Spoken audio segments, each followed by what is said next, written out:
Hey everybody, I know it's been a while since you've seen me, and I want to let you know that anytime I disappear for a couple weeks or even a couple months, it means I'm working on something really big. A couple weeks ago, we wrapped and finished a full-length independent film that I got to be the cinematographer or the director of photography. This is something I have wanted to do my whole life, is to shoot movies. It's actually the second film that I worked on. Last August, we worked on a movie called Love Everlasting. But I was just a producer, on-set photographer. I did help with some of the writing and storyboarding and things of that nature. But this film, the one we just finished, under the title Sacred Vow, I actually got to be the DP. I'm excited to be able to share with you the things that I've learned, because I think anytime, I do a lot of camera reviews and tests and comparisons, and I know a lot about video, but the hands-on real-world experience of shooting a full-length film allowed me to learn some things I never would have. I'll put the links to Internet Movie Database for both films so you can learn a little bit more about what they are and who stars in them, things of that nature. Obviously, both of them were low budget. This second film we just shot has national distribution in Christian bookstores. It's more of a Christian-themed movie about the marriage relationship. I think the film will do a lot of good, but it was great to be able to apply a lot of the things that I had learned and also to experience firsthand the things that I didn't. And so this video here is for those of you who have ever wanted to shoot a full-length feature film, or you're thinking about it, or you're flirting about it, or you need a resource to review as you prepare. So these are my top 10 most important things that I learned on my first cinematography job. Number one, you are going to make mistakes. Plan on it and accept it. Embrace that you will fail. Make your failures cheap, often, and fast. And what will happen is, as you're seeing the results and you make these little mistakes, you're able to correct them. But in everything you do, from the gear you purchase to your camera settings, make the assumption that you're probably going to make a mistake somewhere and just be aware of it. I'll give you a great example. Is as I was preparing the gear for the shoot, we'll talk about the camera in a second. It was a C300 Mark II.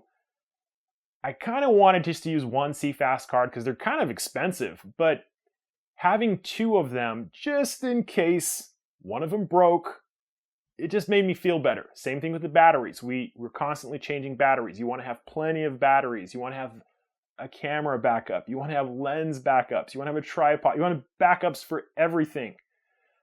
What happened was, halfway through the shoot, one of the CFast cards became corrupted. We couldn't fix it. We couldn't reformat it. It was useless. And because we had a backup, nothing stopped. If you have a weak link like that breaks and you have to stop production for a half day or a full day or a couple days, you are going to lose a tremendous amount of money because there's a lot of other people involved in terms of the director and the lighting and the makeup. Everybody would have to take a time out. So just keep that in mind. Be prepared to make mistakes. Second thing, and I know a lot of people might disagree with me on this, what are the most important things that you have to worry about as a cinematographer? Number one for me is lighting. Far more important than anything else, because if your lighting is terrible, it doesn't matter what lenses or camera you're using. If you have amazing lighting, you can shoot a film on a 5D Mark II, believe it or not. If you have terrible lighting and you're shooting on an Arri Alexa, it's not going to matter. It's just going to look terrible. So first thing you need to worry about is lighting. The second thing I would recommend is studying cinematic storytelling and composition.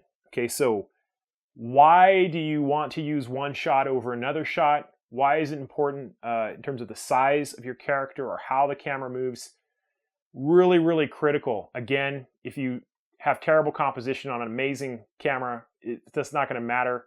If you have great composition on an average camera, that can make all the difference. The third thing you should be really, really cautious and aware of is the lenses that you are using. Very important. Again, it comes back to, if you have a crappy lens on a great camera, it's going to be visible. If you have a great lens on an average camera, a lot of people are going to overlook that. And then the fourth thing that you should be worried about in terms of what you're doing on set every day is the camera itself. You're going to spend some time doing some research in terms of which one you want and which one you're actually going to use. I spent weeks looking at the different options, and I'll share with you why I picked the camera I did. So this is my second point. Your main concerns are your lighting, composition, lenses, and camera in that order. The third thing that I learned was 4K, if you can do it, absolutely, positively make it happen. Now the truth of the matter is you can export or show a movie at 1080. It's going to have enough resolution. It really is. The reason 4K was so amazing, and I'm sold on it from here on out, is it's like having 4 cameras on set when you're really recording with just one. You have your wide angle, you have your tight, you can crop left, you can crop right. So 4K was a huge deal, and you know what? If there's a 6K or an 8K camera, I am all for it. On the other hand, you do need to consider your dynamic range, and I think a lot of cinematographers, some of them prefer dynamic range over 4K, and there's some really good arguments in that.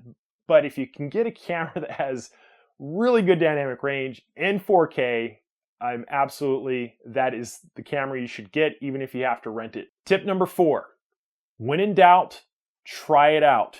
There were many times on set when we were trying different flavors of log and we weren't really sure how it would output.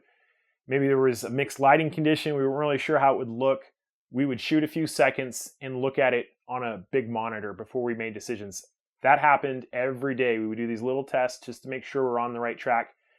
That's a lot better than shooting a whole scene or shooting a whole day on a camera setting that you're not really sure about, and then you go home and you look at it and it's terrible. So when in doubt, test it out.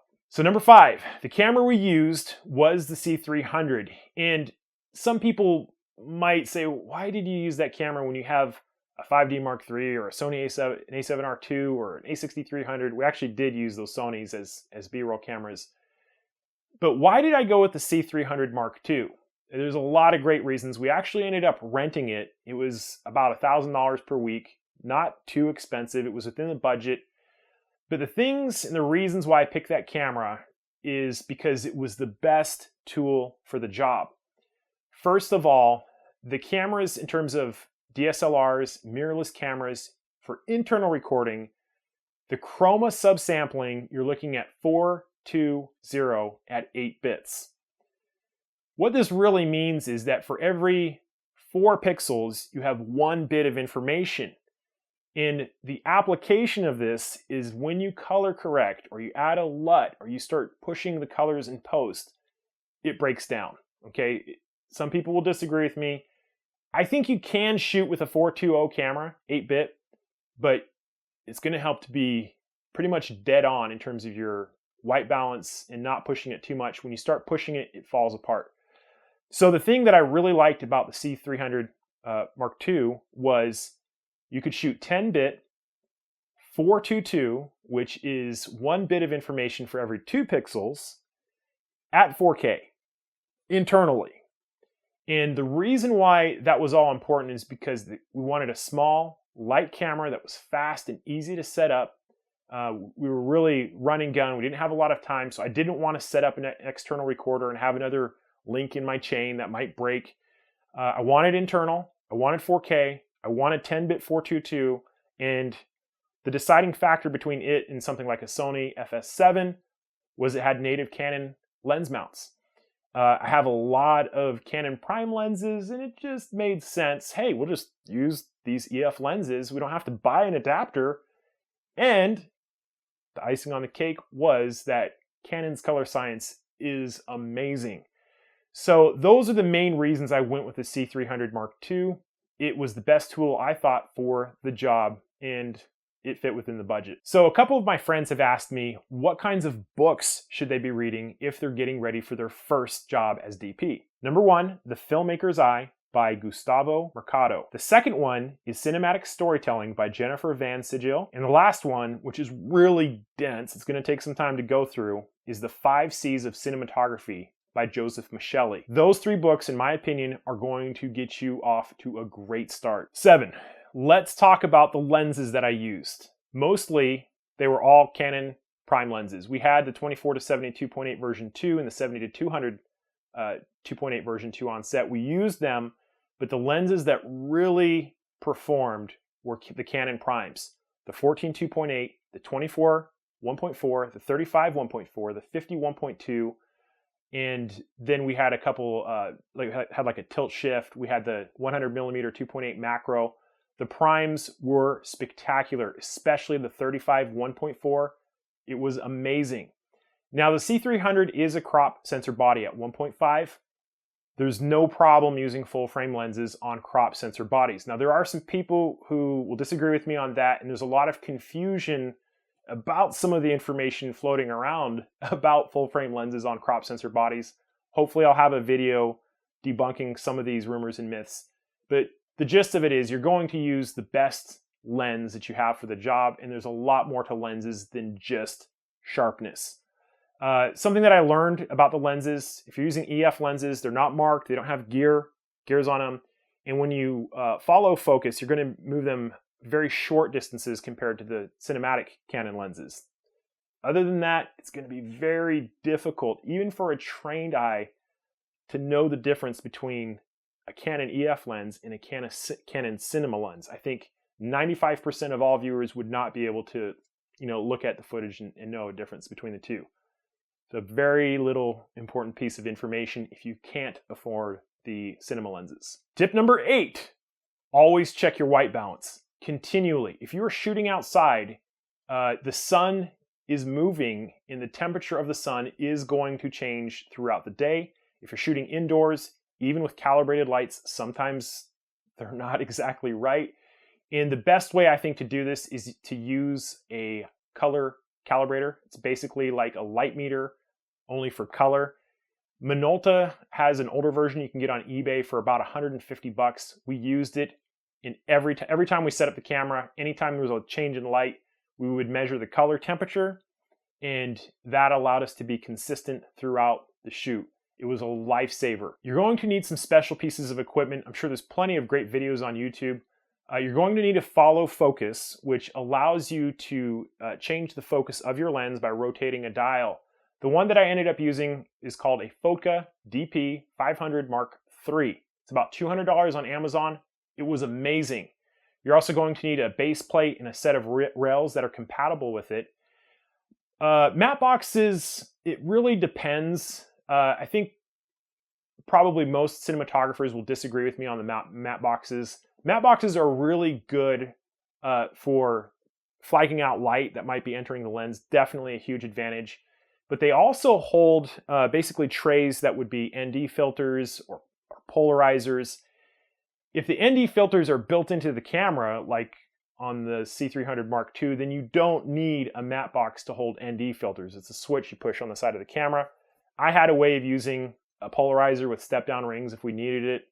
And, in terms of flagging the light, there was really only 1 or 2 times that we really had to have the matte box.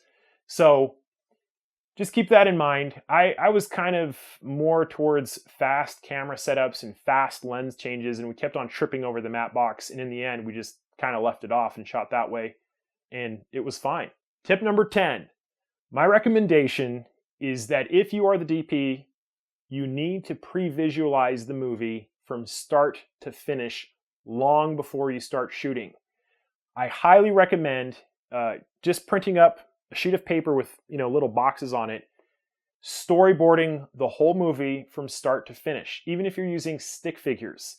The reason why this is important is because it's going to allow you to plan the shot, to think about, if you're going to move the camera. In terms of cinematic storytelling, it's really important to get people in certain places and certain sizes. The truth of the matter is, when you actually start shooting, you're probably not going to use the storyboards that much. However, the training of doing that beforehand is going to give you a very distinct time advantage when something in the set changes and you need to redo it. That way you're not going in purely green in doing a camera setup that you've never done before. Plan beforehand, storyboard it all out, and in some cases when you're crunched for time, this happened on Love Everlasting, was we ran out of time, a couple days. We had the storyboards, it was all planned out, and that's what we used, but 80% of it we didn't. So those are the top 10 tips that I learned on my first job as cinematographer. You might have some questions, things that you want to know or prepare for. Feel free to leave them in the comments below. I'll answer them if I can. If there's a comment that gets a lot of likes and it's something I can answer, I will make a video about it. I thank you guys so much again for your patience with me. I have a lot of good content coming. I'm just very selective about what I spend time on making videos. Thank you for watching, and I'll see you next time. If you found this video helpful, you might want to check out my lighting crash course. I'll teach you the basics about lighting, the physics and principles that will help you get started, as well as my planar lighting technique. You can order it from the following link.